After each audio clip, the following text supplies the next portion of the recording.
The text you are about to listen to, by James Allen, was written in the style of its time.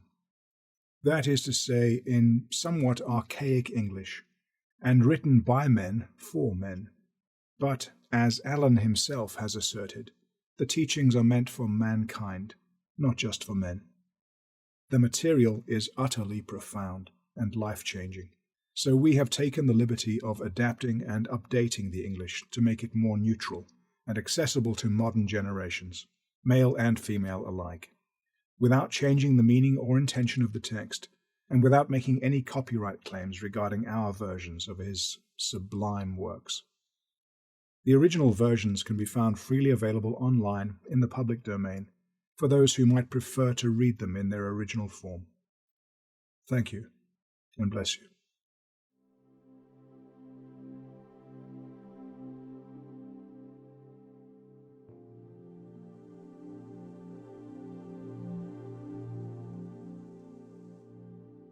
The Mastery of Destiny by James Allen. Chapter 1. Deeds, Character, and Destiny. There is, and always has been, a widespread belief in fate or destiny. That is, in an eternal and inscrutable power which allocates definite ends to both individuals and nations. This belief has arisen from long observation of the facts of life.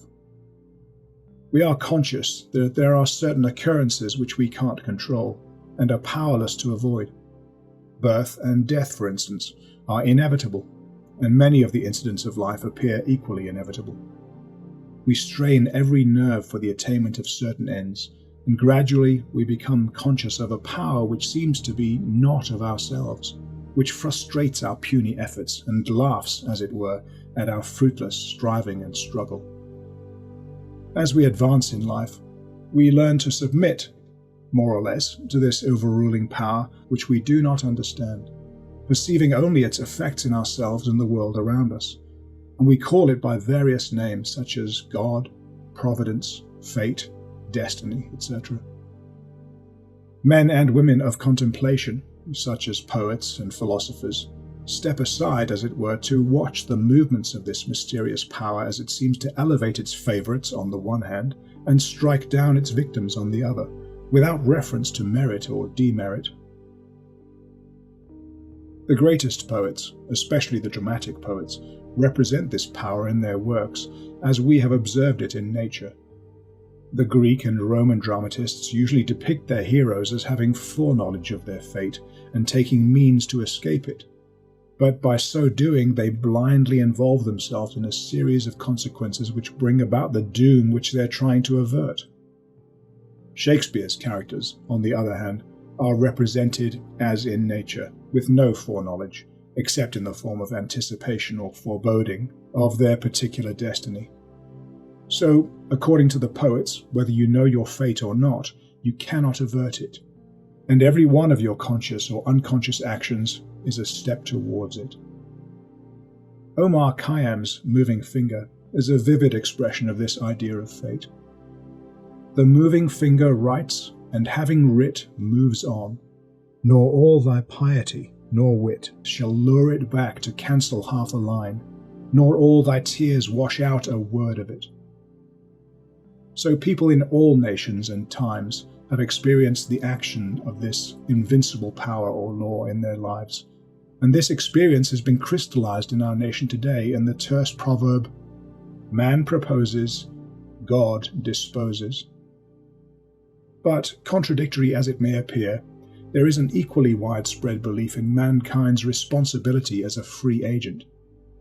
All righteous teaching is an affirmation of your freedom to choose your course and mold your destiny, and your patient and untiring efforts in achieving your ends are declarations of consciousness, of freedom and power. This dual experience of fate on the one hand and freedom on the other has given rise to the interminable controversy between the believers in fatalism and the upholders of free will, a controversy which was recently revived under the term determinism versus free will. Between apparently conflicting extremes, there is always a middle way of balance, justice, or compensation, which, while it includes both extremes, cannot be said to be either one or the other, and which brings both into harmony. And this middle way is the point of contact between two extremes. Truth cannot be a partisan, but, by its nature, is the reconciler of extremes. And so, in the matter which we are considering, there is a golden mean, which brings fate and free will into close relationship, wherein, indeed, it's seen that these two indisputable facts in human life, for such we are but two aspects of one central law, one unifying and all-embracing principle, namely, the law of causation in its righteous aspect. Righteous causation necessitates both fate and free will, both individual responsibility and individual predestination. For the law of causes must also be the law of effects, and cause and effect must always be equal. The train of causation, both in matter and mind, must be eternally balanced, therefore eternally just, eternally perfect. And so every effect may be said to be a thing preordained, but the predetermining power is a cause, and not the order of an arbitrary will. We find ourselves involved in the train of causation. Our lives are made up of causes and effects. It's both a sowing and a reaping. Each of our acts is a cause which must be balanced by its effects.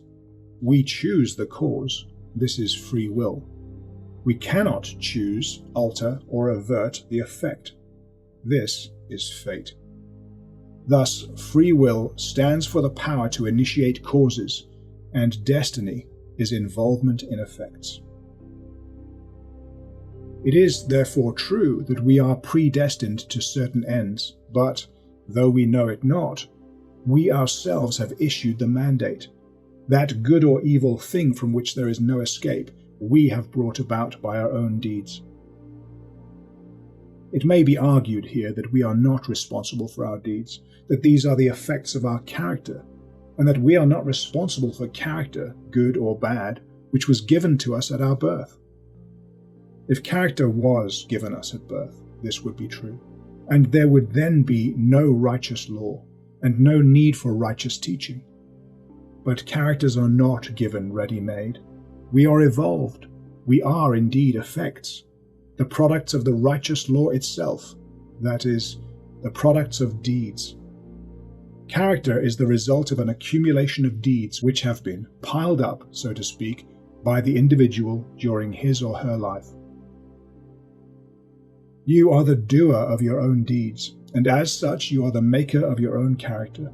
And as the doer of your deeds and the maker of your character, you are the moulder and shaper of your destiny.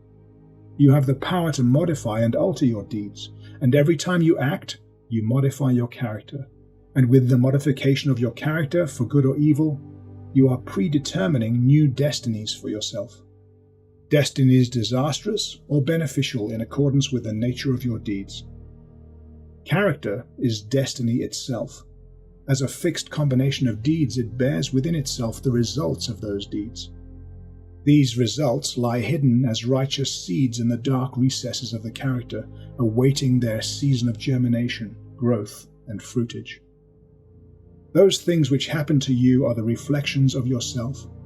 That destiny which pursued you, which you were powerless to escape by effort or prevent by prayer, was the relentless ghoul of your own wrong deeds demanding and enforcing reparation. Those blessings and curses which come to you uncalled for are the reverberating echoes of the sounds which you yourself sent forth. It is this knowledge of the perfect law working through and above all things, of the perfect justice operating in and adjusting all human affairs, that enables you, the righteous, to love your enemies, and to rise above all hatred, resentment, and complaining. For you know that only your own can come to you, and that, though you may be surrounded by persecutors, your enemies are but the blind instruments of a faultless payback. And so you don't blame them, but calmly receive your accounts, and patiently pay your righteous debts. But this is not all. You do not merely pay your debts, you take care not to contract any further debts. You watch yourself, and make your deeds faultless. While paying off evil accounts, you are laying up good accounts. By putting an end to your own ignorance, you are bringing sin and suffering to an end. And now let us consider how the law operates in particular instances in the outworking of destiny through deeds and character. First, we'll look at this present life, for the present is the synthesis of the entire past. The net result of all that you've ever thought and done is contained within you. It is noticeable that sometimes the good fail and the unscrupulous prosper, a fact which seems to put all righteous maxims as to the good results of righteousness out of account. And because of this, many people deny the operation of any just law in human life, and even declare that it's chiefly the unjust that prosper. Nevertheless, the righteous law exists, and it's not altered or subverted by shallow conclusions. It should be remembered that we are changing, evolving beings. The good were not always good. The bad were not always bad. Even in this life, there was a time in a large number of instances when those who are now just were unjust, when those who are now kind were cruel, and when those who are now pure were impure. Conversely, there was a time in this life in a number of instances when those who are now unjust were just, when those who are now cruel were kind, when those who are now impure were pure. In this way, the good men and women who are overtaken with misfortune today are reaping the result of their former evil sowing. Later, they will reap the happy results of their present good sowing. While the bad men and women are now reaping the result of their former good sowing, later they will reap the result of their present sowing of bad. Characteristics are fixed habits of mind, the results of deeds. An act repeated a large number of times becomes unconscious or automatic. That is, it then seems to repeat itself without any effort on the part of the doer, so that it seems to you almost impossible not to do it. And then it has become a mental characteristic. Here is a poor man out of work. He's honest and not a slacker. He wants work and cannot get it. He tries hard and continues to fail. Where is the justice in his allotment? There was a time in this man's condition when he had plenty of work. He felt burdened with it. He dodged it and wished for ease. He thought how delightful it would be to have nothing to do. He didn't appreciate the blessedness of his lot.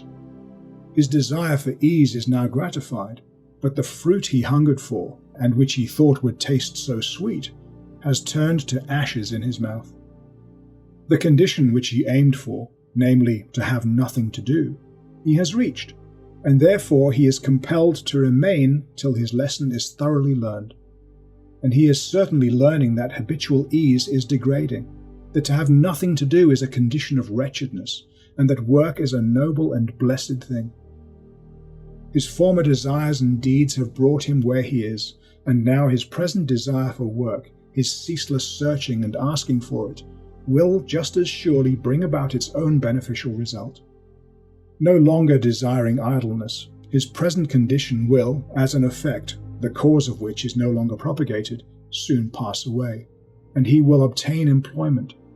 And if his whole mind is now set on work, and he desires it above all else, then when it comes he will be overwhelmed with it. It will flow into him from all sides, and he will prosper in his industry. Then, if he does not understand the law of cause and effect in human life, he will wonder why work comes to him apparently unsought, while others who seek it strenuously fail to obtain it.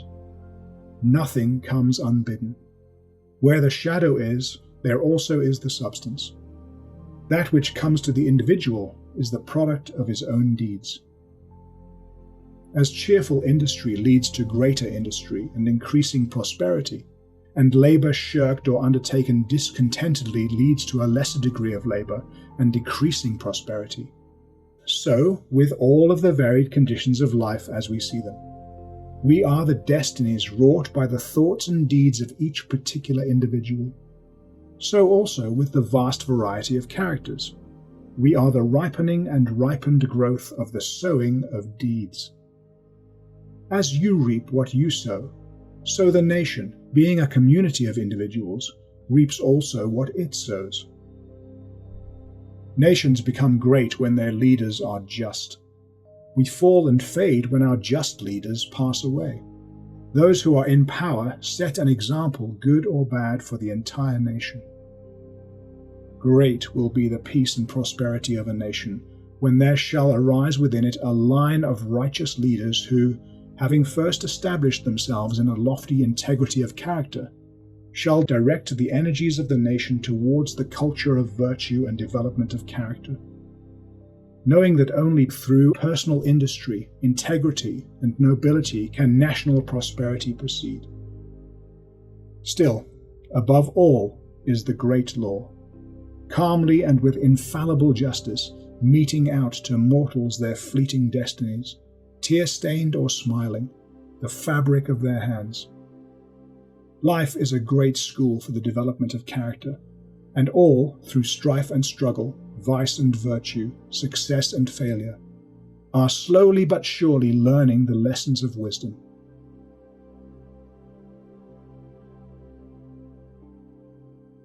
Chapter 2. The Science of Self-Control. We live in a scientific age. Scientists are numbered by thousands and are ceaselessly searching, analyzing and experimenting with a view to discovery and the increase of knowledge. The shelves of our public and private libraries are heavy with their load of imposing volumes on scientific subjects, and the wonderful achievements of modern science are always before us, whether in our homes or in our streets, in country or town, on land or sea. There shall we have before us some marvelous devices, some recent accomplishment of science, for adding to our comfort, increasing our speed, or saving the labor of our hands. Yet, with all our vast store of scientific knowledge and its startling and rapidly increasing results in the world of discovery and invention, there is, in this age, one branch of science which has fallen so far into decay as to have become almost forgotten. A science, nevertheless, which is of greater importance than all other sciences combined, and without which all science would but subserve the ends of selfishness and aid in our destruction. I refer to the science of self-control. Our modern scientists study the elements and forces which are outside themselves with the object of controlling and utilizing them. The ancients studied the elements and forces which were within themselves with a view to controlling and utilizing them. And the ancients produced such mighty masters of knowledge in this direction that to this day they are held in reverence as gods, and the vast religious organizations of the world are based upon their achievements. Wonderful as are the forces in nature, they are vastly inferior to that combination of intelligent forces which comprise our minds, and which dominate and direct the blind mechanical forces of nature. Therefore, it follows that to understand, control, and direct the inner forces of passion, desire, will, and intellect is to be in possession of our own destinies and those of our individual nations. As in ordinary science, there are, in this divine science, degrees of attainment, and we are great in knowledge, great in ourselves, and great in our influence on the world, in the measure that we are great in self-control. Those who understand and dominate the forces of external nature are the worldly scientists, but those who understand and dominate the internal forces of the mind are the divine scientists, and the laws which operate in gaining a knowledge of external appearances operate also in gaining a knowledge of internal varieties. You cannot become an accomplished scientist in a few weeks or months. No, not even in a few years. But only after many years of painstaking investigation can you speak with authority and be ranked among the masters of science. Likewise, you cannot acquire self-control and become possessed of the wisdom and peace-giving knowledge which that self-control grants, but by many years of patient labor, a labor which is all the more difficult because it is silent and both unrecognized and unappreciated by others. And those who would pursue this science successfully must learn to stand alone and to work hard and unrewarded as far as any outward payment or compensation is concerned. The worldly scientist, in acquiring his particular kind of knowledge, pursues the following 5 orderly and sequential steps. 1. Observation. That is, he closely and persistently observes the facts of nature. 2. Experiment. Having become acquainted, by repeated observations, with certain facts, he experiments with those facts, with a view to the discovery of natural laws. He puts his facts through rigid processes of analysis, and so finds out what is useless and what is of value, and he rejects the former and retains the latter. 3. Classification. Having accumulated and verified a mass of facts by numberless observations and experiments, he begins to classify those facts, to arrange them in orderly groups with the objective of discovering some underlying law, some hidden and unifying principle which governs, regulates, and binds together these facts. 4. Deduction. Thus he passes on to the 4th step of deduction. From the facts and results which are before him, he discovers certain invariable modes of action, and thus reveals the hidden laws of things. 5. Knowledge. Having proven and established certain laws, it may be said of such a man that he knows. He is a scientist, a man of knowledge. But, great as it is, the attainment of scientific knowledge is not the end. We do not attain knowledge for ourselves alone, nor to keep it locked secretly in our hearts like a beautiful jewel in a dark chest. The end of such knowledge is use, service, the increase of the comfort and happiness of the world. In this way, when a man or woman has become a scientist, they give the world the benefit of their knowledge and unselfishly bestow upon mankind the results of all their labors. So, beyond knowledge, there is a further step of use, that is, the right and unselfish use of the knowledge acquired, the application of knowledge to invention for the common welfare. It will be noted that the 5 steps or processes numbered follow in orderly succession, and that no one who omits any one of them can become a scientist. Without the first step of systematic observation, for instance, you could not even enter the realm of knowledge of nature's secrets. At first, as a searcher of such knowledge, you have before you a universe of things. You do not understand these things. Many of them, indeed, seem to be irreconcilably opposed to one another, and there is apparent confusion. But, by patiently and laboriously pursuing these 5 processes, you discover the order, nature, and essence of things. Perceive the central law or laws which bind them together in harmonious relationship, and so put an end to confusion and ignorance. As with the worldly scientist, so with the divine scientist. You must pursue with the same self-sacrificing diligence 5 progressive steps in the attainment of self-knowledge, self-control. These 5 steps are the same as with the worldly scientist, but the process is reversed. The mind, instead of being centered upon external things, is turned back upon itself, and the investigations are pursued in the realm of the mind, of one's own mind, instead of in that of worldly matter. At first you, the searcher for divine knowledge, are confronted with that mass of desires, passions, emotions, ideas, and intellections which you call yourself, which is the basis of all your actions and from which your life proceeds. This combination of invisible yet powerful forces appears confusedly. Some of them stand, apparently, in direct conflict with each other, without any appearance or hope of reconciliation.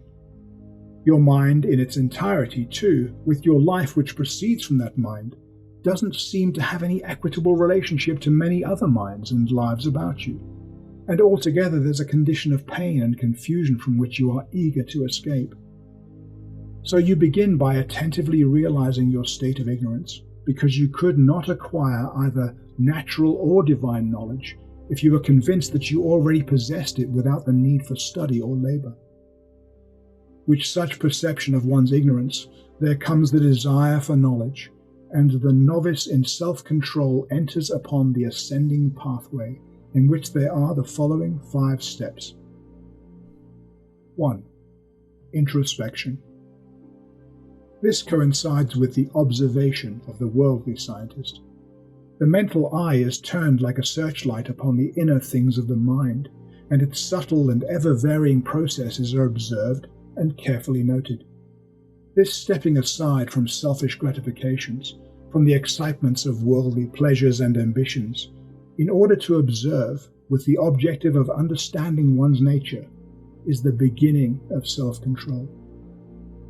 Until now, you've been blindly and impotently carried along by the impulses of your nature, a mere creature of things and circumstances. But now you put a check upon your impulses and, instead of being controlled, begin to control. 2. Self-analysis. Having observed the tendencies of the mind, they are then closely examined and are put through a rigid process of analysis. The unconscious, ignorant tendencies, those that produce painful effects, are separated from the good tendencies, those which produce peaceful effects, and the various tendencies with the particular actions they produce and the definite results which invariably spring from these actions are gradually grasped by the understanding, which is eventually enabled to follow them in their swift and subtle interplay and profound ramifications. It is a process of testing and proving, and, for the searcher, a period of being tested and proved. 3. Adjustment. By this time, you, the practical student of things divine, have every tendency and aspect of your nature down to the profoundest promptings of your mind, and the most subtle motives of your heart clearly before you. There is not a spot or a corner left which you have not explored and illumined with the light of self-examination. You are familiar with every weak and selfish point, every strong and virtuous quality. It is considered the height of wisdom to be able to see ourselves as others see us, but you, the practitioner of self-control, go far beyond this. You not only see yourself as others see you, you see yourself as you are. Thus, standing face to face with yourself, not striving to hide away from any secret fault, no longer defending yourself with pleasant flatteries, neither underrating nor overrating yourself or your powers, and no more cursed with self-praise or self-pity. You see the full magnitude of the task which lies before you, see clearly ahead the heights of self-control, and know what work you have to do to reach them.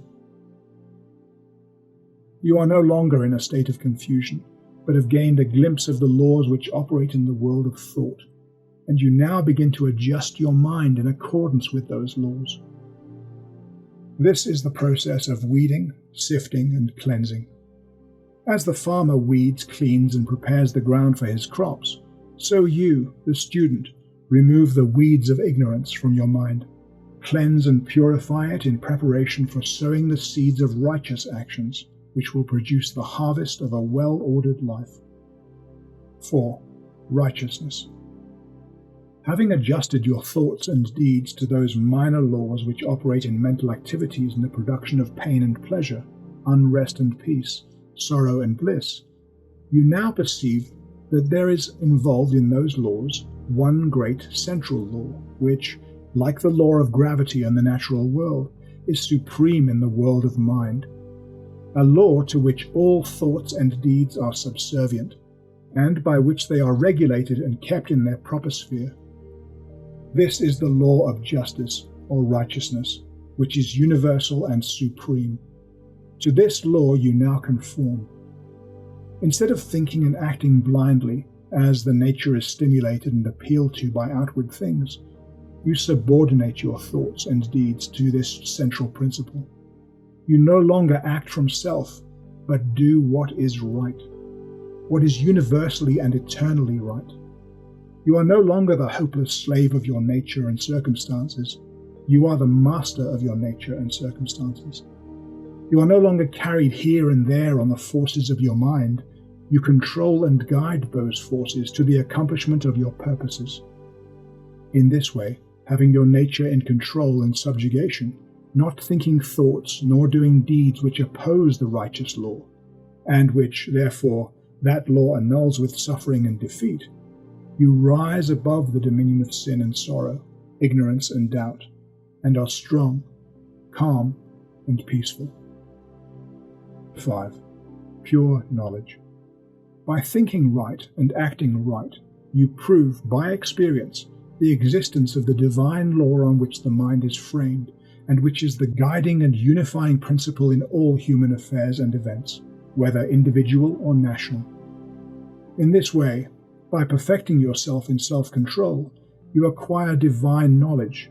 You reach the point where it may be said of you, as of the worldly scientist, that you know. You have mastered the science of self-control and have brought knowledge out of ignorance, order out of confusion. You have acquired that knowledge of self which includes knowledge of all mankind, that knowledge of one's own life which embraces knowledge of all lives. For all minds are the same in essence, differing only in degree, are framed upon the same law and the same thoughts and acts. By whatsoever individual we are made, will always produce the same results. But this divine and peace-bestowing knowledge, as in the case of the worldly scientist, is not gained for one's self alone, because if this were so, the aim of evolution would be frustrated, and it is not in the nature of things to fall short of ripening and accomplishment. And indeed, those who thought to gain this knowledge solely for their own happiness would most surely fail. So, beyond the 5th step of pure knowledge, there is still a further one of wisdom, which is the right application of the knowledge acquired, the pouring out upon the world, unselfishly and without stint, the result of one's labors, thus accelerating progress and uplifting humanity. It may be said of those who have not gone back into their own nature to control and purify it, that they cannot clearly distinguish between good and evil, right and wrong. They reach after those things which they think will give them pleasure, and try to avoid those things which they believe will cause them pain. The source of their actions is self, and they only discover right painfully and in a fragmentary way, by periodically passing through severe sufferings and lashings of conscience. But those of you who practice self-control pass through the 5 processes, which are 5 stages of growth, gain that knowledge which enables you to act from the righteous law which sustains the universe.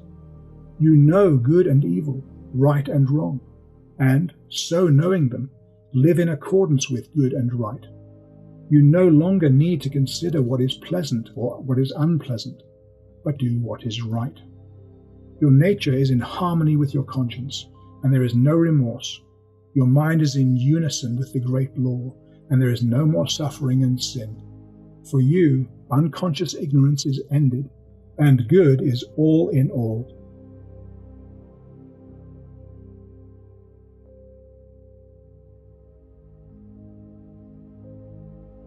Chapter 3. Cause and Effect in Human Conduct. It is a principle with the scientists that every effect is related to a cause. Apply this to the realm of human conduct, and there is revealed the principle of justice. Every scientist knows, and now all of us believe, that perfect harmony prevails throughout every portion of the physical universe, from the speck of dust to the greatest sun. Everywhere there is exquisite adjustment. In the stellar universe, with its millions of suns rolling majestically through space, and carrying with them their respective systems of revolving planets, its vast nebula, its seas of meteors, and its vast armies of comets traveling through illimitable space with inconceivable velocity, perfect order prevails. And again, in the natural world, with its countless aspects of life and its infinite variety of forms, there are the clearly defined limits of specific laws, through the operation of which all confusion is avoided and unity and harmony eternally obtained. If this universal harmony could be swiftly broken, even in one small particular aspect, the universe would cease to be. There could be no cosmos, but only universal chaos. Nor can it be possible in such a universe of law that there should exist any personal power which is above, outside, and superior to such law, in the sense that it can defy it or set it aside, because whatsoever beings exist, whether they be men or gods, they exist by virtue of such a law, and the highest, best, and wisest among all beings would manifest his greater wisdom by his more complete obedience to that law which is wiser than wisdom, and than which nothing more perfect could be devised. All things, whether visible or invisible, are subservient to and fall within the scope of this infinite and eternal law of causation. As all things seen obey it, so all things unseen. The thoughts and deeds of mankind, whether secret or open, cannot escape it. Do right, it recompenseth.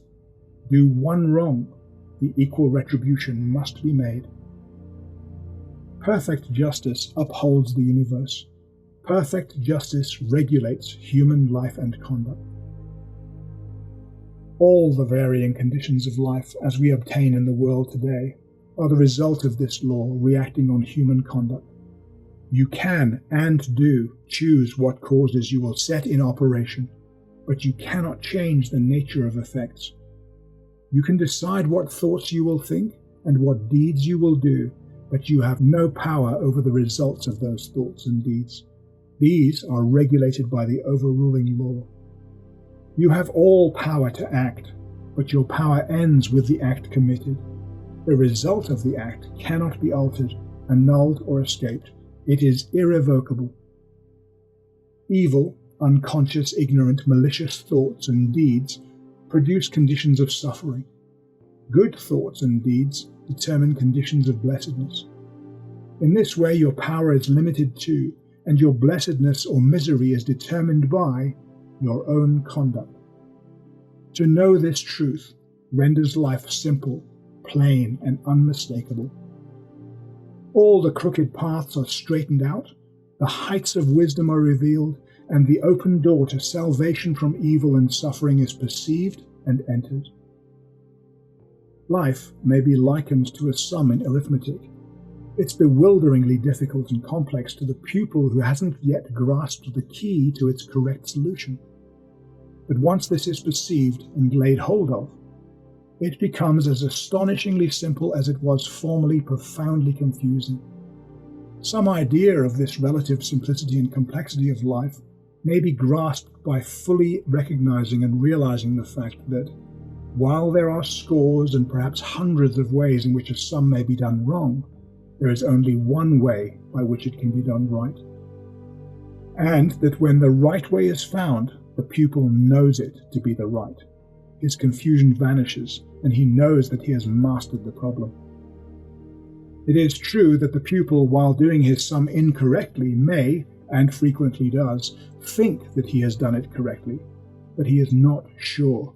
His perplexity is still there, and if he is an earnest and astute pupil, he will recognize his own error when it is pointed out by the teacher.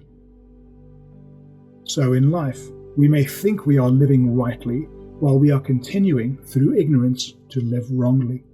But the presence of doubt, perplexity, and unhappiness are sure indicators that the right way has not yet been found. There are foolish and careless pupils who would like to pass a sum as correct before they have acquired the true knowledge of figures. But the eye and skill of the teacher quickly detects and exposes the fallacy. So in life, there can be no falsifying of results. The eye of the great law reveals and exposes. 2 times 5 will make 10 to all eternity, and no amount of ignorance, stupidity, or delusion can bring the result up to 11. If you look superficially at a piece of cloth, you see it as a piece of cloth. But if you go further and inquire into its manufacture and examine it closely and attentively, you see that it's composed of a combination of individual threads, and that, while all the threads are interdependent, each thread pursues its own way throughout, never becoming confused with its sister thread.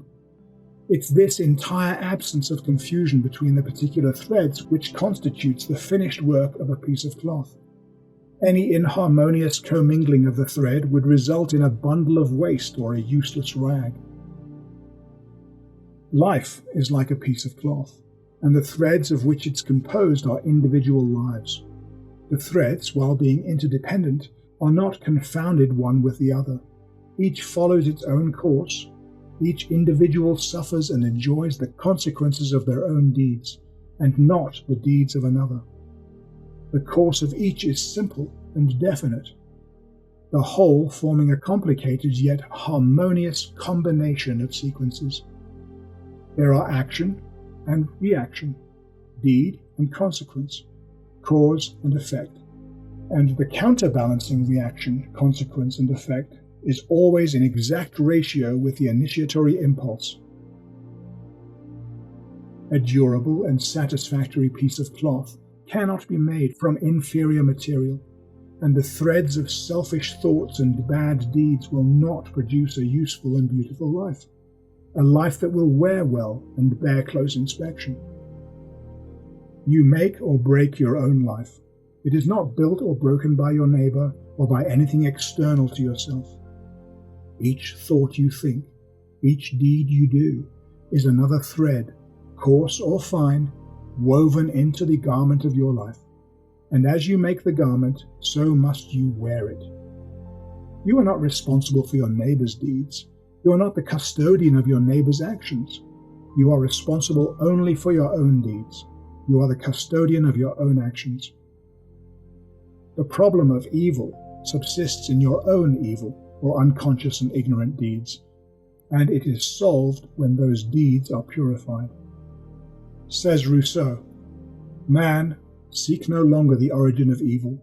Thou thyself art its origin." Effect can never be divorced from cause. It can never be of a different nature from cause. Emerson says, "Justice is not postponed. A perfect equity adjusts the balance in all parts of life." And there is a profound sense in which cause and effect are simultaneous and form one perfect whole. So, upon the instant that you think, say, a cruel thought or do a cruel deed, that same instant you have injured your own mind. You are not the same man or woman you were in the previous instant. You are a little viler and a little more unhappy, and a number of such successive thoughts and deeds would make you more cruel and wretched. The same thing applies to the contrary. The thinking of a kind thought or doing a kind deed, an immediate nobility and happiness attends it. You are better than you were before, and a number of such deeds would make you a great and blissful soul. Thus, individual human conduct determines, by the faultless law of cause and effect, individual merit or demerit, individual greatness or meanness, individual happiness or wretchedness. What you think, that you do. What you do, that you are. If you are perplexed, unhappy, restless, or wretched, look to yourself, for there and nowhere else is the source of all your trouble.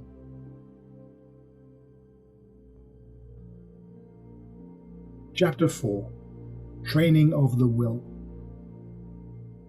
Without strength of mind, nothing worthy of accomplishment can be done, and the cultivation of that steadfastness and stability of character which is commonly called willpower is one of your foremost duties, because its possession is essentially necessary both to your temporal and eternal well-being. Fixedness of purpose is at the root of all successful efforts, whether in things worldly or spiritual, and without it you cannot be anything other than wretched and dependent upon others for that support which should be found within yourself. The mystery which has been thrown around the subject of cultivation of the will by those who advertise to sell occult advice on the matter for so many dollars should be avoided and dispelled, for nothing could be further removed from secrecy and mystery than the practical methods by which alone strength of will can be developed. The true path of will cultivation is only to be found in your common everyday life, and it's so obvious and simple that the majority, looking for something complicated and mysterious, pass it by unnoticed. A little logical thought will soon convince you that you cannot be both weak and strong at the same time. You cannot develop a stronger will while remaining a slave to weak indulgences, and that, therefore, the direct and only way to that greater strength is to tackle and conquer your weaknesses. All the means for the cultivation of the will are already at your hand in your mind and life. They live in the weak side of your character. By attacking and vanquishing them, the necessary strength of will be developed. Those of you who have succeeded in grasping this simple, preliminary truth will perceive that the whole science of will cultivation is embodied in the following 7 rules. 1. Break off bad habits. 2. Form good habits. 3. Give scrupulous attention to the duty of the present moment. 4. Do vigorously and at once whatever has to be done. 5. Live by rule. 6. Control the tongue. 7. Control the mind. Anyone who earnestly meditates upon and diligently practices the above rules will not fail to develop that purity of purpose and power of will which will enable them to successfully cope with every difficulty and pass triumphantly through every emergency. It will be seen that the first step is the breaking away from bad habits. Now, this is no easy task. It demands the putting forth of great efforts, or a succession of efforts, and it's only by such efforts that the will can be invigorated and fortified. If you refuse to take the first step, you cannot increase in willpower because, by submitting to a bad habit, because of the immediate pleasure which it affords you, you forfeit the right to rule over yourself and are, for that time, essentially a weak slave. Those of you who avoid self-discipline in this way and look about for some occult secrets for gaining willpower at the expenditure of little or no effort on your part are deluding yourself and are weakening the willpower which you already possess. The increased strength of will which is gained by success in overcoming bad habits enables you to initiate good habits, because while the conquering of a bad habit requires merely strength of purpose, the forming of a new one necessitates the intelligent direction of purpose. To do this, you must be mentally active and energetic. You must keep a constant watch upon yourself. As you succeed in perfecting yourself in the second rule, it will not be very difficult for you to observe the third, that of giving scrupulous attention to the duty of the present moment. Thoroughness is a step in the development of the will which cannot be passed over. Careless work, or work that is not done well, is an indication of weakness. Perfection should be aimed at, even in the smallest task. By not dividing the mind, but giving the whole attention to each separate task as it presents itself, singleness of purpose and intense concentration of mind are gradually gained, 2 mental powers which give weight and worth of character and bring repose and joy to their possessor. The fourth rule, that of doing vigorously and at once whatever has to be done, is equally important. Idleness and a strong will cannot go together, and procrastination is a total barrier to the acquisition of purposeful action. Nothing should be put off until another time, not even for a few minutes. That which needs to be done now should be done now. This seems a little thing, but it is of far-reaching importance. It leads to strength, success, and peace. If you are to manifest a cultivated will, you must live by certain fixed rules. You must not blindly gratify your passions and impulses, but you must school them to obedience. You should live according to principle and not according to passion. You should decide what you will eat and drink and wear, and what you will not eat and drink and wear. How many meals per day you will have, and at what time you will have them, and what time you will go to bed, and at what time you'll get up. You should make rules for the right government of your conduct in every department of your life, and should rigorously stick to them. To live loosely and indiscriminately, eating and drinking and sensually indulging at the beck and call of appetite and inclination, is to be a mere animal, and not a righteous being with will and reason. The beast in you must be corrected and disciplined and brought into subjugation, and this can only be done by training the mind and life on certain fixed rules of right conduct. The saint attains to holiness by not violating his vows, and those of you who live according to good and fixed rules are armed and strong to accomplish your purpose. The sixth rule, that of controlling the tongue, must be practiced until you have perfect command of your speech, so that you utter nothing in petulance, uncontrolled anger, irritability, or with malicious intent.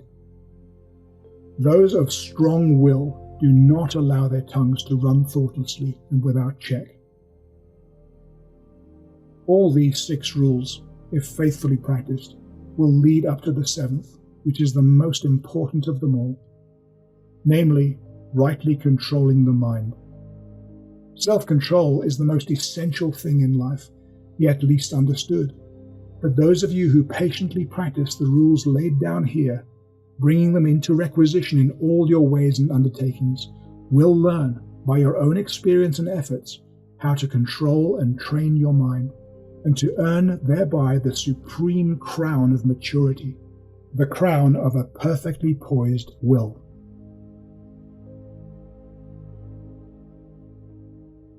Chapter 5. Thoroughness. Thoroughness consists in doing little things as though they were the greatest things in the world. That the little things of life are of primary importance is a truth not generally understood, and the thought that little things can be neglected, thrown aside, or skipped over is at the root of that lack of thoroughness which is so common and which results in imperfect work and unhappy lives. When you understand that the great things of the world and of life consist of a combination of small things, and that without this aggregation of small things the great things would be non-existent, then you begin to pay careful attention to those things which you formerly regarded as insignificant. You then acquire the quality of thoroughness and become a being of usefulness and influence, because the possession or non-possession of this one quality may mean all the difference between a life of peace and power and one of misery and weakness. Every employer of labor knows how comparatively rare this quality is, how difficult it is to find men and women who will put thought and energy into their work and do it completely and satisfactorily. Bad workmanship exists in abundance. Skill and excellence are acquired by few. Thoughtlessness, carelessness, and laziness are such common vices that it should cease to appear strange that, in spite of social reform, the ranks of the unemployed should continue to swell, because those who are delinquent in their work today will, another day, in the hour of deep necessity, look for and ask for work in vain. The law of the survival of the fittest is not based on cruelty, it is based on justice. It is one aspect of that divine equity which everywhere prevails. Vice, bad habit, and weakness is beaten with many stripes. If it were not so, how could virtue and righteousness be developed? The thoughtless and lazy cannot take precedence of or stand equally with the thoughtful and industrious. A friend of mine tells me that his father gave all his children the following piece of advice. Whatever your future work may be, put your whole mind upon it and do it thoroughly. You need then have no fear as to your welfare, for there are so many who are careless and negligent that the services of the thorough are always in demand. I know those who have for years tried almost in vain to secure competent workmanship, in fields which do not require exceptional skill, but which call chiefly for forethought, energy, and conscientious care. They have discharged one after another for negligence, laziness, incompetence, and persistent breaches of duty, not to mention other vices and weaknesses which have no bearing on this subject. Yet the vast army of the unemployed continues to cry out against the laws, against society, and against heaven. The cause of this common lack of thoroughness is not far to seek. It lies in that thirst for pleasure, which not only creates a distaste for steady labor, but renders you incapable of doing the best work and of properly fulfilling your duty. A short time ago, a case came under my observation, one of many such, of a poor woman who was given at her earnest appeal a responsible and lucrative position. She'd been at her post only a few days when she began to talk of the pleasure trips she was going to have now that she'd come to that place. She was discharged at the end of the month for negligence and incompetence. As two objects cannot occupy the same space in the same time, so the mind that is occupied with pleasure cannot also be concentrated upon the perfect performance of duty. Pleasure has its own place and time, but its consideration should not be allowed to enter the mind during those hours which should be devoted to duty. Those who, while engaged in their worldly task, are continually dwelling upon anticipated pleasures, cannot do much other than bungle through and make a mess of their work, or even neglect it when their pleasure seems to be at stake. Thoroughness is completeness, perfection. It means doing a thing so well that there is nothing left to be desired. It means doing your work, if not better than anyone else can do it, at least not worse than the best that others do. It means the exercise of much thought, putting out great energy, the persistent application of the mind to its task, the cultivation of patience, perseverance, and a high sense of duty. An ancient teacher said, "If anything has to be done, let a man do it. Let him attack it vigorously." And another teacher said, "Whatsoever thy hand findeth to do, do it with all thy might." Those who lack thoroughness in their worldly duties will also lack the same quality in spiritual things. They will not improve their character, will be weak and half-hearted on their spiritual path, and will not accomplish any good and useful end. Those who keep one eye on worldly pleasure and the other on righteousness, and who think that they can have the advantage of both conditions, will not be thorough either in their pleasure-seeking or their righteousness, but will make a sorry business of both. It is better to be a whole-souled worldling than a half-hearted spiritual practitioner. Better to give the entire mind to a lower thing than half of it to a higher. It's preferable to be thorough, even if it be in a bad or selfish direction, rather than inefficient and finicky in good directions, because thoroughness leads more rapidly to the development of character and the acquisition of wisdom. It accelerates progress and unfoldment, and while it leads the bad to something better, it spurs the good to higher and even higher heights of usefulness and power.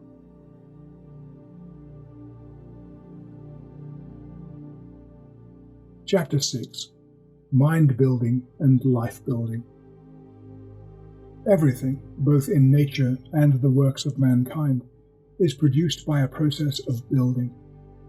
The rock is built up of atoms, the plant, the animal, and men and women are built up of cells. A house is built of bricks, and a book is built of letters. A world is composed of a large number of forms, and a city of a large number of houses. The arts, sciences, and institutions of a nation are built up by the deeds of individuals. The history of a nation is the building of its deeds. The process of building necessitates the alternate process of breaking down. Old forms that have served their purpose are broken up, and the material of which we are composed enters into new combinations. There is reciprocal integration and disintegration. In all compounded bodies, old cells are ceaselessly being broken up, and new cells are formed to take their place. The works of mankind also require to be continually renewed until they have become old and useless, when they are torn down in order that some better purpose may be served. These two processes of breaking down and building up in nature are called death and life. In the artificial works of mankind, they are called destruction and restoration. This dual process, which exists universally in things visible, also exists universally in things invisible. As a body is built of cells and a house of bricks, so a man's mind is built of thoughts. Our various characters are none other than compounds of thoughts of varying combinations. Herein we see the deep truth of the saying, "As a man thinketh in his heart, so is he." Individual characteristics are fixed processes of thought. That is, they are fixed in the sense that they have become such an integral part of the character that they can only be altered or removed by a persistent effort of the will, and by much self-discipline.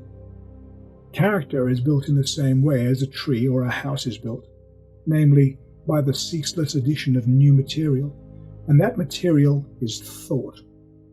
By the aid of millions of bricks a city is built. By the aid of millions of thoughts a mind, a character is built. You are a mind builder, whether you recognize it or not. You must inevitably think, and every thought is another brick laid down in the edifice of mind. Such bricklaying is done loosely and carelessly by the vast majority of people, the result being unstable and wavering characters that are ready to go down under the first little gust of trouble or temptation. Some, also, put into the building of their minds large numbers of impure thoughts. These are so many rotten bricks that crumble away as fast as they are put in, leaving always an unfinished and unsightly building, and one which can afford no comfort and no shelter for its possessor. Debilitating thoughts about one's health, enervating thoughts concerning unlawful pleasures, weakening thoughts of failure, and sickly thoughts of self-pity and self-praise are useless bricks with which no substantial mind temple can be raised. Pure thoughts, wisely chosen and well-placed, are so many durable bricks which will never crumble away, and from which a finished and beautiful building, and one which affords comfort and shelter for its possessor, can be rapidly erected.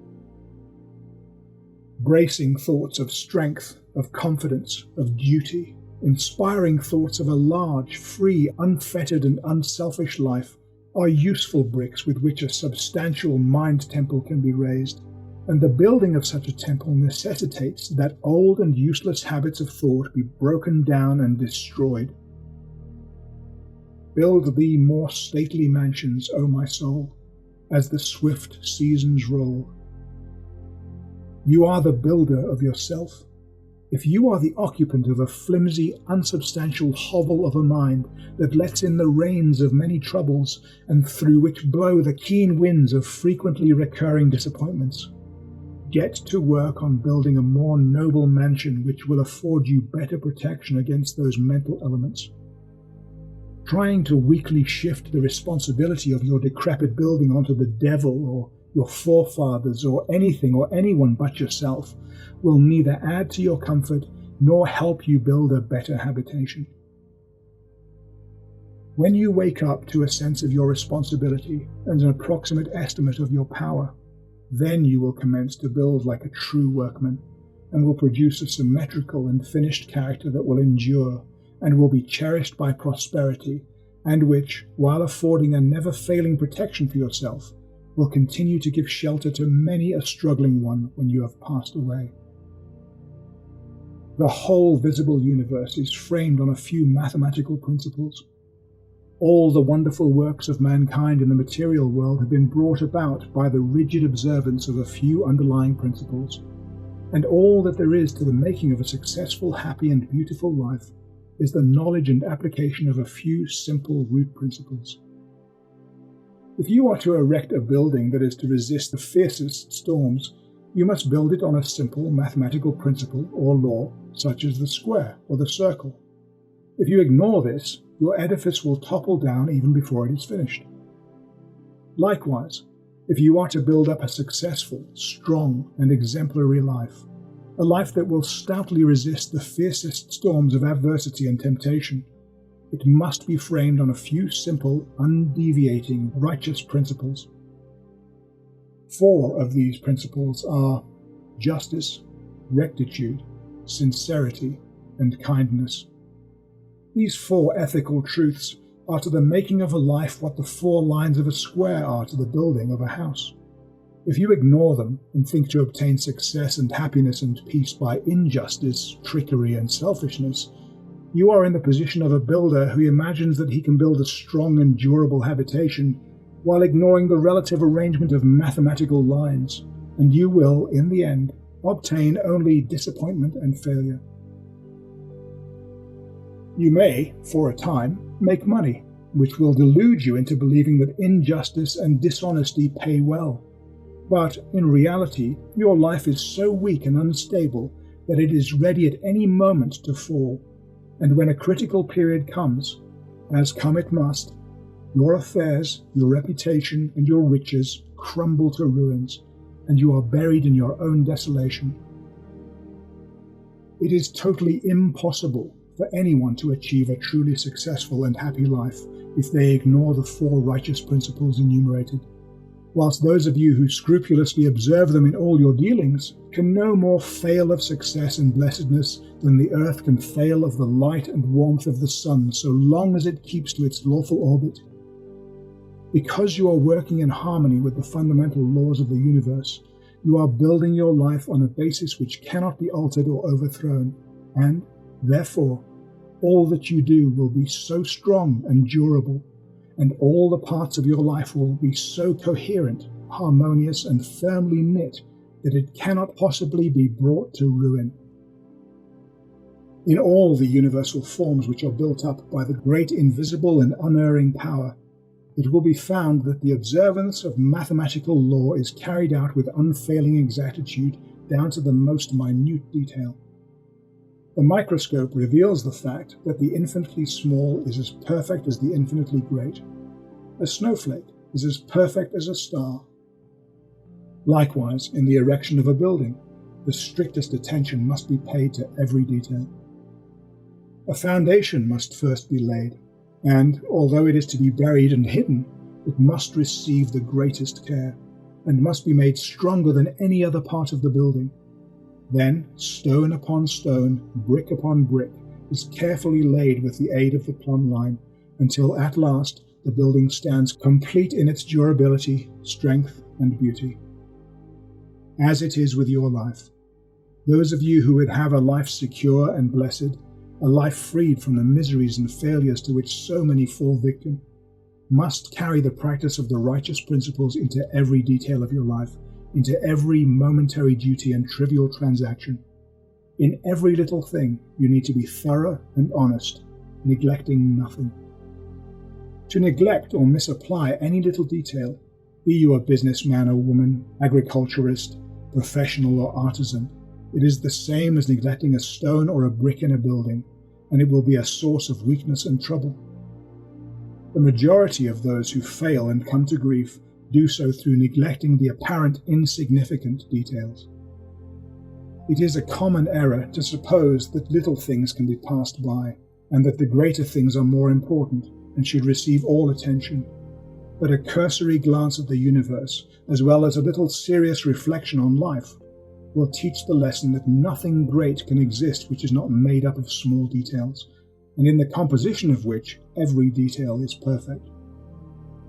Those of you who adopt the 4 ethical principles as the law and base of your life, who raise the edifice of character upon them, who in your thoughts and words and actions do not wander from them, whose every duty and every passing transaction is performed in strict accordance with their exactions, laying down the hidden foundation of integrity of heart securely and strongly, you cannot fail to rise up a structure which will bring you honor, and you are building a temple in which you can rest in peace and blessedness, even the strong and beautiful temple of your life.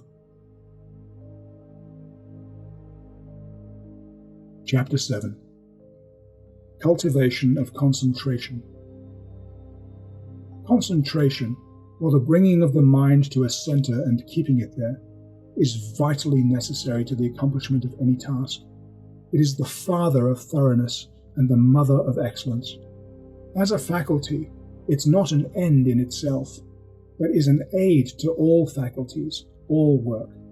Not a purpose in itself, it is yet a power which serves all purposes. Like steam in mechanics, it is a dynamic force in the machinery of the mind and the functions of life. The faculty is a common possession, though it is rare in its perfection. Just as will and reason are common possessions, though a perfectly poised will and a comprehensive reason are rare possessions. And the mystery which some modern mystical writers have thrown around it is entirely superfluous. Every successful man or woman, in whatever direction their success may lie, practices concentration, though they may know nothing about it as a subject of study. Every time you become absorbed in a book or a task, or are wrapped in devotion or assiduous in duty, concentration, in a greater or lesser degree, is brought into play. Many books claiming to give instructions on concentration make its practice and acquisition an end in itself, and there is no surer or swifter way to its destruction than this. The fixing of the eyes on the tip of the nose, upon a doorknob, a picture, or a mystical symbol, or a portrait of a saint, or the centering of the mind upon the navel, the pineal gland, or some imaginary point in space. I've seen all these methods seriously advised in works on this subject, with the object of acquiring concentration, is like trying to nourish the body by merely moving the jaw as in the act of eating, without taking food. Such methods prevent the end at which they aim. They lead towards dispersion and not concentration, towards weakness and imbecility rather than towards power and intelligence. I have met those who, by these practices, have squandered what measure of concentration they had first possessed, and have become the prey of a weak and wandering mind. Concentration is an aid to the doing of something. It is not the doing of something in itself. A ladder has no value in and of itself, but only insofar as it enables us to reach something which we could not otherwise reach. In like manner, concentration is that which enables the mind to accomplish with ease that which it would otherwise be impossible to accomplish, but of itself is a dead thing and not a living accomplishment. Concentration is so interwoven with the uses of life that it cannot be separated from duty, and those who try to acquire it apart from their task, their duty, will not only fail, but diminish and not increase their mental control and executive capacity, and so render themselves less and less fit to succeed in their undertakings. In the task of the hour is all the means for cultivation of concentration, whether the task be the acquiring of divine knowledge or the sweeping of a floor, without resorting to methods which have no practical bearing on life. For what is concentration but the bringing of a well-controlled mind to the doing of that which has to be done? Those who do their work in an aimless or hurried or thoughtless manner, and resort to their artificial concentration methods to their doorknob, their picture, or nasal extremity, in order to gain that which they imagine to be some kind of mystical power, but which is a very ordinary and practical quality. Though they may drift towards insanity, and I know one man who became insane by these practices, they will not increase in steadiness of mind. The great enemy of concentration, and therefore of all skill and power, is a wavering, wandering, undisciplined mind, and it is in overcoming this that concentration is acquired. A scattered and undisciplined army would be useless. To make it effective in action and swift in victory, it must be solidly concentrated and masterfully directed. Scattered and diffused thoughts are weak and worthless. Thoughts organized, commanded, and directed upon a given point are invincible. Confusion, doubt, and difficulty give away before their masterly approach. Concentrated thought enters largely into all successes and informs all victories. There is no more secret about its acquirement than about any other acquisition, for it's governed by the underlying principle of all development, namely practice.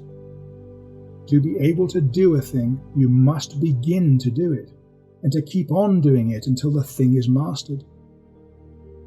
This principle prevails universally, in all arts, sciences, trades, in all learning, conduct, religion. To be able to paint, you must paint. To know how to use a tool skillfully, you must use the tool. To become learned, you must learn. To become wise, you must do wise things. And to successfully concentrate your mind, you must concentrate it. But the doing is not all. It must be done with energy and intelligence. The beginning of concentration, then, is to go to your daily task and put your mind on it, bringing all your intelligence and mental energy to a focus upon that which has to be done. And every time the thoughts are found wandering aimlessly away, they should be brought promptly back to the thing in hand. Thus, the center upon which you are to bring your mind to a point is not your pineal gland or a point in space, but the work which you are doing every day. And your objective in thus concentrating is to be able to do your work with smooth rapidity and consummate skill. Because until you can do your work in this way, you haven't gained any degree of control over the mind, you have not acquired the power of concentration. This powerful focusing of your thought and energy and will upon the doing of things is difficult at first, as everything worth acquiring is difficult. But daily efforts, strenuously made and patiently followed up, will soon lead to a measure of self-control as will enable you to bring a strong and penetrating mind to bear upon any work undertaken. A mind that will quickly comprehend all the details of the work and dispose of them with accuracy and dispatch.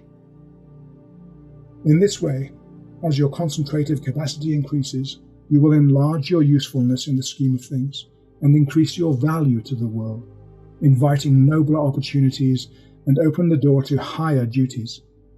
You will also experience the joy of a wider and fuller life. In the process of concentration, there are the 4 following stages. 1. Attention. 2. Contemplation. 3. Abstraction. 4. Activity in repose. At first, the thoughts are arrested, and the mind is fixed upon the object of concentration, which is the task in hand. This is attention. The mind is then roused into vigorous thought concerning the way of proceeding with the task. This is contemplation. Sustained contemplation leads to a condition of mind in which the doors of the senses are all closed against the entrance of outside distractions, the thoughts being wrapped in and solely and intensely centered upon the work in hand. This is abstraction. The mind, centered in profound deliberation in this way, reaches a state in which the maximum of work is accomplished with a minimum of friction. This is activity in repose. Attention is the first stage in all successful work. They who lack it fail in everything. Such are the lazy, the thoughtless, the indifferent, and incompetent. When attention is followed by an awakening of the mind to serious thought, then the second stage is reached. To ensure success in all ordinary, worldly undertakings, it isn't necessary to go beyond these 2 stages. They are reached in a greater or lesser degree by all that large army of skilled and competent workers which carries out the work of the world in its manifold departments, and only a comparatively small number reach the 3rd stage of abstraction, because when abstraction is reached, we have entered the realm of genius. In the first 2 stages, the work and mind are separate, and the work is done more or less laboriously and with a degree of friction. But in the 3rd stage, a marriage of the work with the mind takes place. There is a fusion, a union, and the 2 become one. Then there is a superior efficiency with less labor and friction. In the perfection of the first 2 stages, the mind is objectively engaged and is easily drawn from its center by external sights and sounds. But when the mind has attained perfection in abstraction, the subjective method of working is accomplished, as distinguished from the objective. The thinker is then oblivious to the outside world, but is vividly alive in his or her mental operations. If spoken to, they will not hear, and if plied with more vigorous appeals, they will bring back their mind to outside things as one coming out of a dream. Indeed, this abstraction is a kind of waking dream, but its similarity to a dream ends with a subjective state. It doesn't obtain in the mental operations of that state in which, instead of the confusion of dreaming, there is perfect order, penetrating insight, and a wide range of comprehension. Whosoever attains to perfection in abstraction will manifest genius in the particular work upon which their mind is centered. Inventors, artists, poets, scientists, philosophers, and all men and women of genius are men and women of abstraction. They accomplish subjectively, and with ease, that which the objective workers, those who have not yet attained beyond the second stage of concentration, cannot accomplish with even the most strenuous labor. When the fourth stage, that of activity in repose, is attained, then concentration in its perfection is acquired. I am unable to find a single word which will fully express this dual condition of intense activity combined with steadiness or rest, and have therefore employed the term activity in repose. The term appears contradictory, but the simple illustration of a spinning top will serve to explain the paradox. When a top spins at the maximum velocity, the friction is reduced to the minimum, and the top assumes that condition of perfect repose, which is a sight so beautiful to the eye and so captivating to the mind of the schoolboy, who then says his top is asleep. The top is apparently motionless, but it is the rest, not of inertia, but of intense and perfectly balanced activity. So the mind that has acquired perfect concentration is, when engaged in that intense activity of thought which results in productive work of the highest kind, in a state of quiet poise and calm repose. Externally, there is no apparent activity, no disturbance, and the face of anyone who has acquired this power will assume a more or less radiant calmness, and the face will be more sublimely calm when the mind is most intensely engaged in active thought. Each stage of concentration has its particular power. Thus, the first stage, when perfected, leads to usefulness. The second leads to skill, ability, talent. The third leads to originality and genius, while the fourth leads to mastery and power, and makes leaders and teachers of mankind. In the development of concentration, also, as in all objects of growth, the following stages embody the preceding ones in their entirety. So, in contemplation, attention is contained. In abstraction, both attention and contemplation are embodied, and those who have reached the last stage bring into play in the act of contemplation all the four stages. Those of you who have perfected yourself in concentration are able at any moment to bring your thoughts to a point upon any matter, and to search into it with the strong light of an active comprehension. You can both take up a thing and lay it down with equal deliberation. You have learned how to use your thinking faculties to fix purposes and guide them towards definite ends. You are an intelligent doer of things, and not a weak wanderer amid chaotic thought. Decision, energy, alertness, as well as deliberation, judgment, and gravity accompany the habit of concentration, and that vigorous mental training which its cultivation involves leads, through ever-increasing usefulness and success in worldly occupations, towards that higher form of concentration, called meditation, in which the mind becomes divinely illumined and acquires the heavenly knowledge.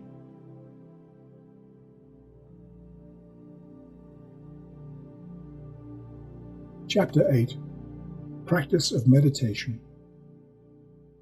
When aspiration is united to concentration, the result is meditation. When you intensely desire to reach and realize a higher, purer, and more radiant life than the merely worldly and pleasure-loving life, you engage in aspiration. And when you earnestly concentrate your thoughts upon the finding of that life, you practice meditation. Without intense aspiration, there can be no meditation.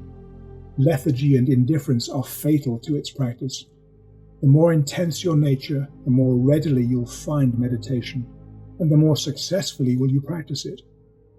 A fiery nature will most rapidly scale the heights of truth in meditation when its aspirations have become sufficiently awakened.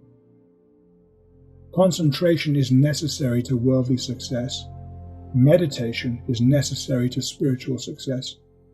Worldly skill and knowledge are acquired by concentration. Spiritual skill and knowledge are acquired by meditation. By concentration, you can scale the highest heights of genius, but you cannot scale the heavenly heights of truth. To accomplish this, you must meditate. By concentration, you may acquire the wonderful comprehension and vast power of a Caesar. By meditation, you may reach the divine wisdom and perfect peace of a Buddha. The perfection of concentration is power. The perfection of meditation is wisdom. By concentration, we acquire skill in the doing of the things of life, in science, art, trade, etc. But by meditation, we acquire skill in life itself, in right living, enlightenment, wisdom, etc. Saints, sages, and saviors, wise and divine teachers, are the finished products of holy meditation.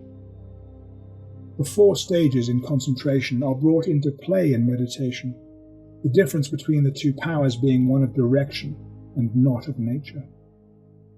Meditation is therefore spiritual concentration, the bringing of the mind to a focus in its search for the divine knowledge, the divine life, the intense dwelling in thought on truth. In this way, you aspire to know and realize above all things else the truth. You then give attention to conduct, to life, to self-purification. Giving attention to these things, you pass into serious contemplation of the facts, problems, and mystery of life. Contemplating like this, you come to love truth so fully and intensely as to become wholly absorbed in it. The mind is drawn away from its wanderings in a multitude of desires, and solving the problems of life one by one, realize that profound union with truth, which is the state of abstraction, and thus absorbed in truth, there is that balance and poise of character, that divine action in repose, which is the abiding calm and peace of an emancipated and enlightened mind. Meditation is more difficult to practice than concentration because it involves a much more severe self-discipline than that which obtains in concentration. You can practice concentration without purifying your heart and life, whereas the process of purification is inseparable from meditation. The object of meditation is divine enlightenment, the attainment of truth, and is therefore interwoven with practical purity and righteousness. So while, at first, the time spent in actual meditation is short, perhaps only half an hour in the early morning, the knowledge gained in that half hour of vivid aspiration and concentrated thought is embodied in practice during the whole day. In meditation, therefore, your entire life is involved, and as you advance in its practice, you become more and more fitted to perform the duties of life in the circumstances in which you may be placed, because you become stronger, holier, calmer, and wiser. The principle of meditation is twofold, namely, 1. Purification of the heart by repetitive thought on pure things. 2. Attainment of divine knowledge by embodying such purity in practical life. You are a thought being, and your life and character are determined by the thoughts in which you habitually dwell. By practice, association, and habit, thoughts tend to repeat themselves with greater and greater ease and frequency, and so fix the character of a given direction by producing that automatic action which is called habit. By daily dwelling upon pure thoughts, you form the habit of pure and enlightened thinking, which leads to pure and enlightened actions and well-performed duties. By the ceaseless repetition of pure thoughts, you eventually become one with those thoughts and are a purified being, manifesting your attainment in pure actions in a serene and wise life. The majority live in a series of conflicting desires, passions, emotions, and speculations, and there are restlessness, uncertainty, and sorrow. But when you begin to train your mind in meditation, you gradually gain control over this inward conflict by bringing your thoughts to a focus upon a central principle. In this way, the old habits of impure and erroneous thought and action are broken up, and the new habits of pure and enlightened thought and action are formed. You become more and more reconciled to truth, and there is increasing harmony and insight, a growing perfection and peace. A powerful and lofty aspiration towards truth is always accompanied with a keen sense of the sorrow and brevity and mystery of life, and until this condition of mind is reached, meditation is impossible. Merely musing or whiling away the time in idle dreaming, habits to which the word meditation is frequently applied, are very far removed from meditation, in the lofty spiritual sense which we attach to that condition. It is easy to mistake reverie for meditation. It is a fatal error which must be avoided by one striving to meditate. The two must not be confounded. Reverie is a loose dreaming into which you may fall. Meditation is a strong, purposeful thinking into which you rise. Reverie is easy and pleasurable. Meditation is at first difficult and frustrating. Reverie thrives in indolence and luxury. Meditation arises from strenuousness and discipline. Reverie is at first alluring, then sensuous, and then sensual. Meditation is first forbidding, then profitable, then peaceful. Reverie is dangerous. It undermines self-control. Meditation is protective. It establishes self-control. There are certain signs by which one can know whether you're engaged in reverie or meditation. The indications of reverie are: 1. A desire to avoid exertion.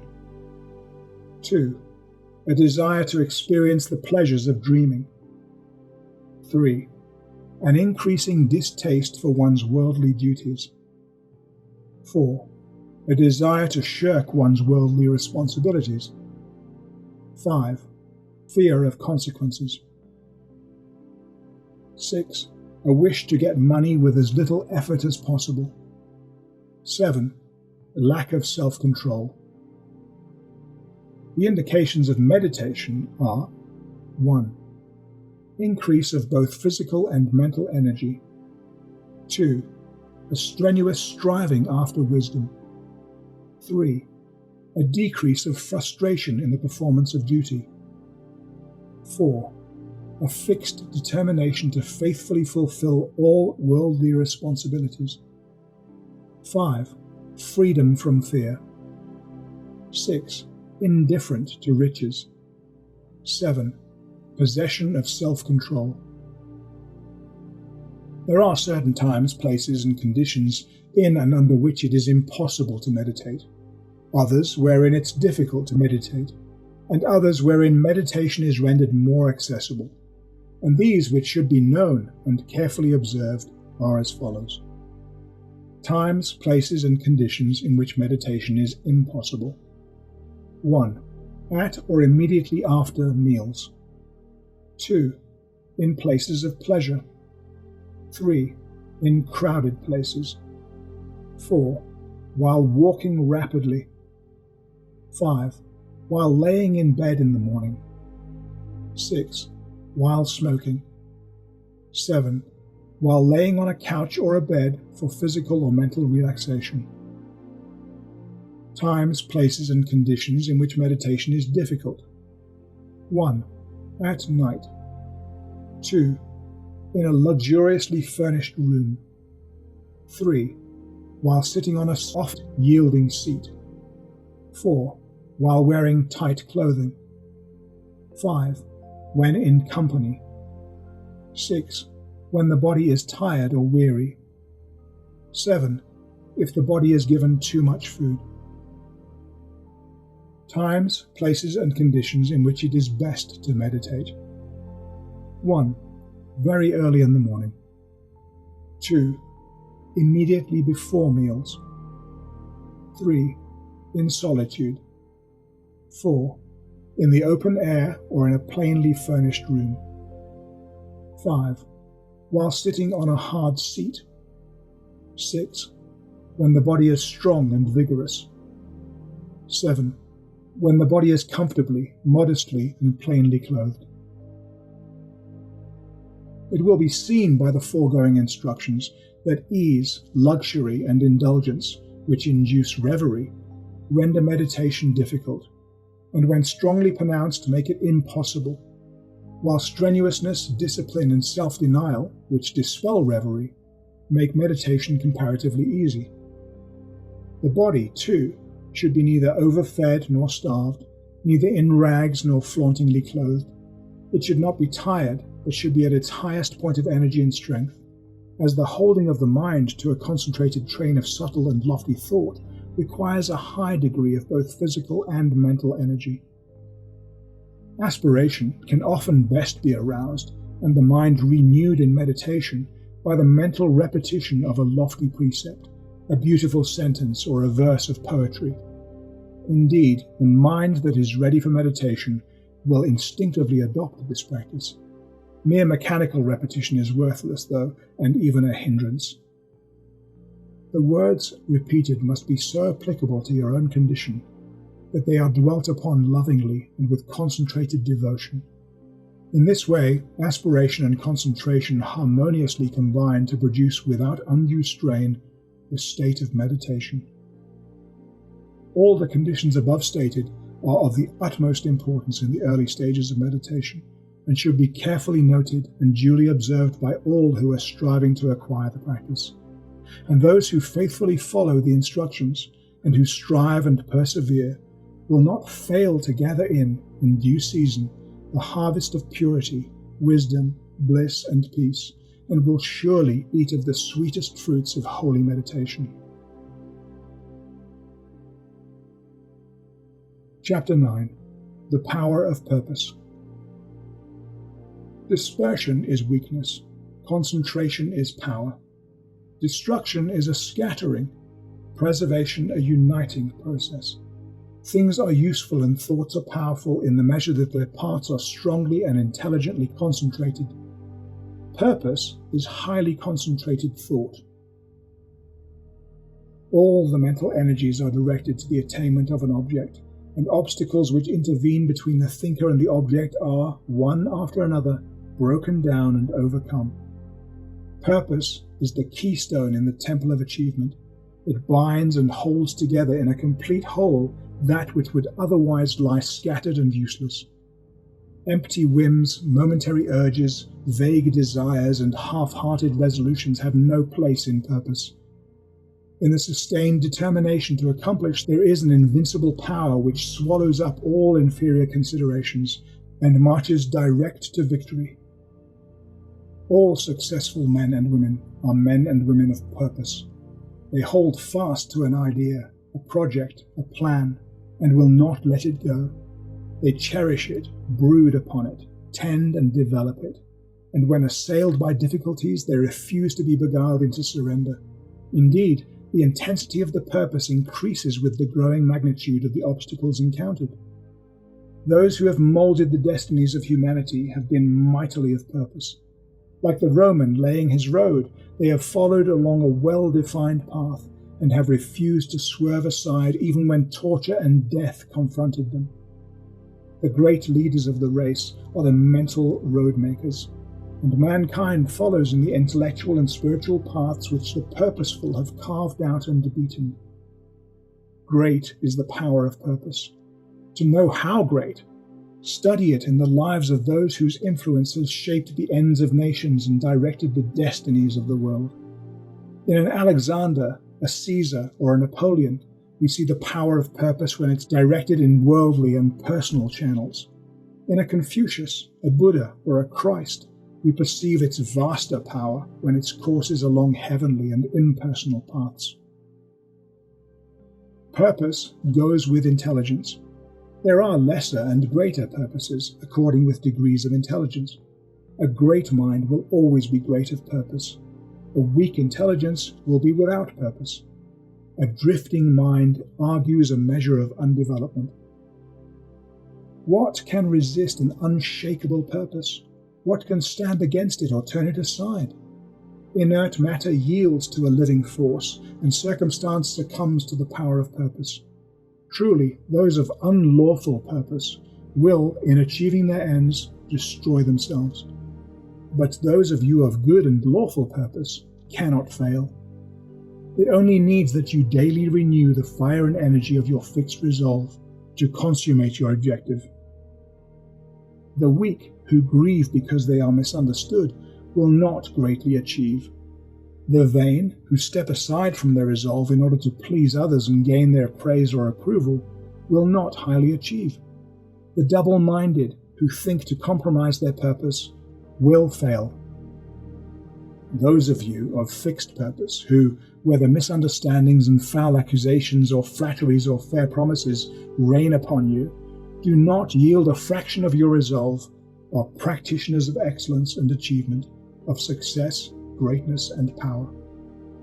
Hindrances stimulate you. Difficulties inspirit you to renewed exertion. Mistakes, losses, pains do not subdue you, and failures are steps in the ladder of success. For you are ever conscious of the certainty of final achievement. All things eventually yield to the silent, irresistible, all-conquering energy of purpose. Out of the night that covers me, black as the pit from pole to pole, I thank whatever gods may be for my unconquerable soul. In the fell clutch of circumstance I have not whined nor cried aloud. Under the bludgeoning of chance my head is bloody but unbowed. It matters not how strait the gate, how charged with punishment the scroll. I am the master of my fate. I am the captain of my soul.